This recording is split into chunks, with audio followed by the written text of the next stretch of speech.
সুপ্রিয় বন্ধুরা, আসসালামু আলাইকুম। প্রিয় বন্ধুরা, আবারও নতুন একটি ব্লগ ভিডিও নিয়ে আপনাদের মাঝে হাজির হয়েছি।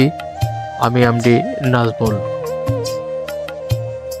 প্রিয় বন্ধুরা, ইতিপূর্বেই আপনাদের মাঝে আমি দুইটা ভিডিও আপলোড করেছিলাম। একটি হচ্ছে আলু রোপণ এবং আরেকটি আলু সেচের। তো বরাবরের মতো আবারও সেই আলু নিড়ানির একটি ভিডিও আপনাদের উপহার দেওয়ার চেষ্টা করলাম মাত্র। বন্ধুরা, আলু নিড়ানি বলতে আলু চাষের জমিতে আগাছা পরিষ্কার করা, মাটি আলগা করা এবং মাটির স্বাস্থ্য ও গাছের বৃদ্ধি ভালো করার জন্য যে পদ্ধতিগুলো অনুসরণ করা হয় সেগুলোকে বোঝায়।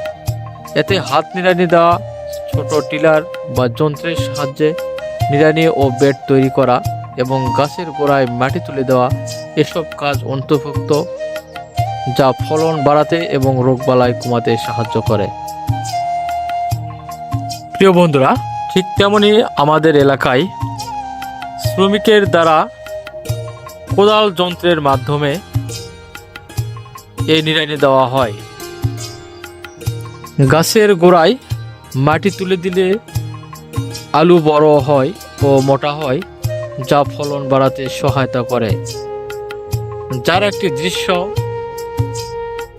ইতিমধ্যেই আপনারা ভিডিওতে দেখতেই পাচ্ছেন। সাধারণত গাছ যখন 15 থেকে 20 সেন্টিমিটার লম্বা হয় তখন প্রথম নিড়ানি দেওয়া হয়। তো বন্ধুরা, আজকের ভিডিও যদি আপনাদের ভালো লেগে থাকে তাহলে ভিডিওটি শেয়ার করে দিবেন। সবাই ভালো থাকবেন, সুস্থ থাকবেন। আজকের মতো এ পর্যন্তই। আল্লাহ হাফেজ।